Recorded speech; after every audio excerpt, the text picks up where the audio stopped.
Assalamualaikum warahmatullahi wabarakatuh. Saya Muhammad Alfakan Zaki yang saat ini PKL di ITS Surabaya, tepatnya di Lab RAMS Laboratory di Sistem Perkapalan ITS. Saya sekarang berada di kelas 11 RPL 2. Di sini saya akan menjelaskan apa saja yang saya kerjakan selama PKL di ITS.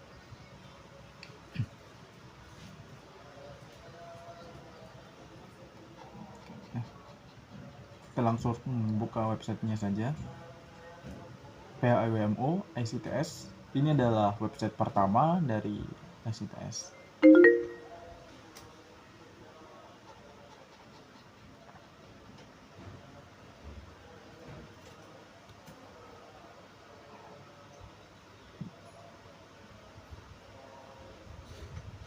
Oke, sudah terload dengan baik.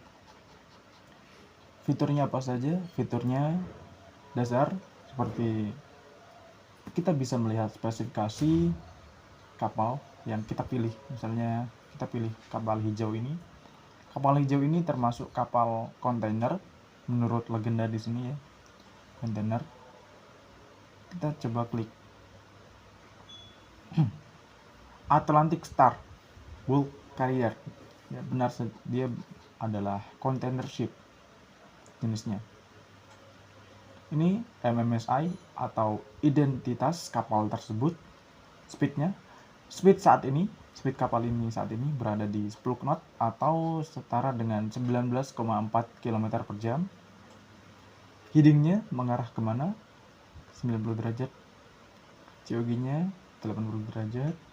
Vessel specification, spesifikasi kapalnya ini. Oke. Di sini juga ada weather condition atau kondisi cuaca di Gresik, Surabaya, Tuban, dan sampai Lamongan.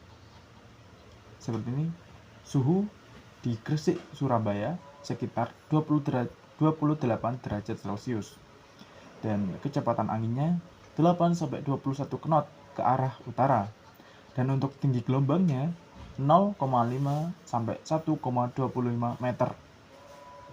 Untuk visibility-nya atau pandangannya bisa lebih dari 10 km, dan ini sangat-sangat jelas pastinya di saat kondisi cerah seperti ini. Apabila kondisinya berkabut atau berawan, visibility-nya bisa saja sangat menurun sampai 5 km mungkin. Oke. Untuk fitur selanjutnya yaitu speed monitoring. Speed monitoring di sini hanya mencakup 4 kapal tracked vessel, yaitu ASW Fiona sebagai supply vessel, CB Salatiga sebagai crew boat, CB Marine Hawk crew boat juga, CB Marine 3 juga termasuk crew boat, crew ya seperti itu. Di sini velocity atau kecepatannya terbagi menjadi 5 jenis, yaitu standby, maneuver, slow speed, eco speed, dan full speed. Nah, di sini ada perbedaan terkait dengan supply vessel dan crew boat. Perbedaan pada velocity-nya. Seperti misalnya supply vessel.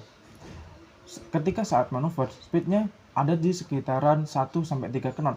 Sedangkan di crew boat, manuvernya bisa sampai 1 hingga 6 knot. Untuk full speed-nya yang supply vessel bisa 7-9 knot. Sedangkan yang crew boat bisa sampai 17-19 knot. Ini sangat tinggi kecepatannya.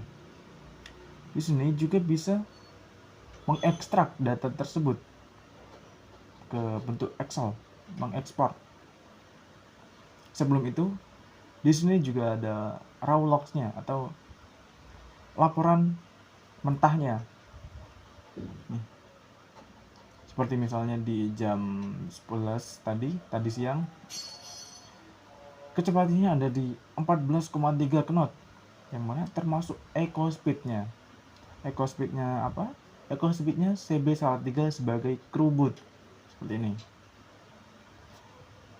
Ekspor. Nah, sudah diekspor. ketika diekspor bentuknya juga sama seperti di website, cuman visualisasinya yang berbeda. Ya, intinya sama, ada today, June, yaitu bulan ini, atau grand total range. Grand total range ini dihitung dari total ini, start time sampai end time-nya. Misalnya kita start dari tanggal 7 Juni, kita analyze. Nah, dia standby sampai 55,58 jam. Ketika diekspor juga sama seperti itu. 55 hingga 58 knot. 58 jam. 55,58 jam. Sama datanya seperti di websitenya. Ini juga ada detailnya atau data mentahnya, timestampnya seperti di website tadi, sangat mirip, dan ini digunakan untuk monitoring secara manual untuk yang di Excel ini. Lanjut kita ke website keduanya.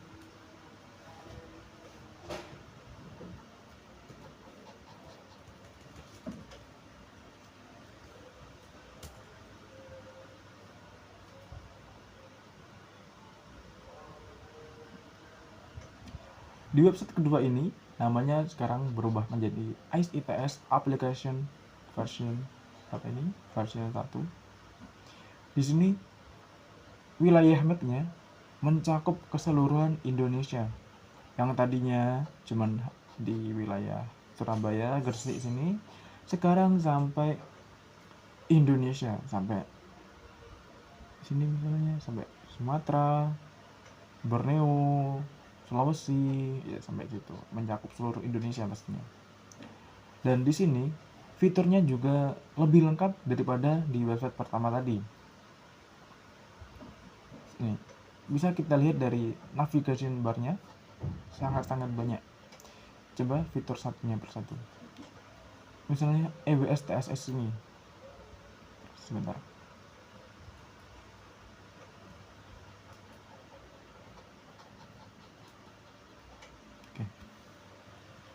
Di EWS TSS ini yaitu Early Warning System Traffic Separation Scheme yang digunakan untuk memonitoring jalur kapal tersebut. Di sini juga ada pelanggaran-pelanggaran ketika dia melawan arah, melanggar peraturan yang ada di TSS tersebut, nantinya akan langsung muncul di sini. Misalnya kita coba ke violation tab-nya, coba ke wrong direction atau melawan arah. Kita lihat di sini. Nah, dia melawan arah. Yang seharusnya ke bawah, sepertinya dia ke atas ini. Nah, kenapa ini berbahaya? Karena ini bisa menjadi tabrakan antar kapal nantinya. Dan ketika tabrakan itu terjadi, maka kerugian yang ditanggung juga sangat besar pastinya. Dan disinilah fungsi dari EWS TSS ini, yaitu untuk meminimalisir terjadinya tabrakan tersebut. Di sini juga fiturnya hampir sama seperti di website pertama tadi, cuman ada sedikit pengembangan seperti ini. Untuk yang non violation ini yaitu adalah riwayat semua kapal yang ada di TSS ini atau yang ada di jalur khusus ini. Kita lacak untuk hari ini, satu hari.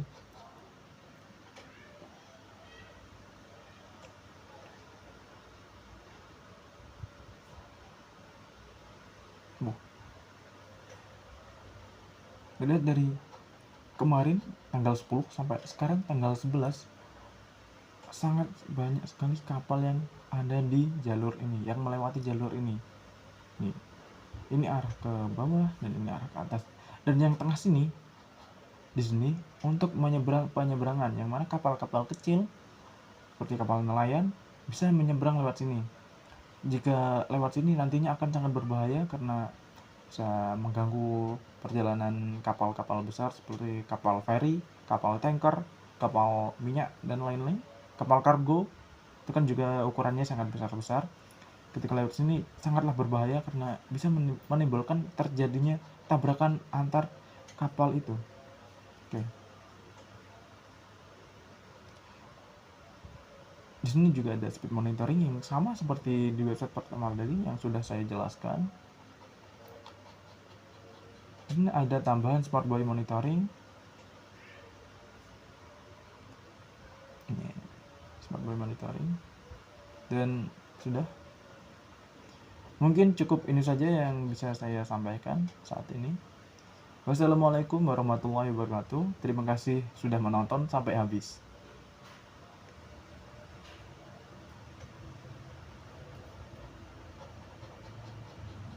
Mas, sekarang Mas.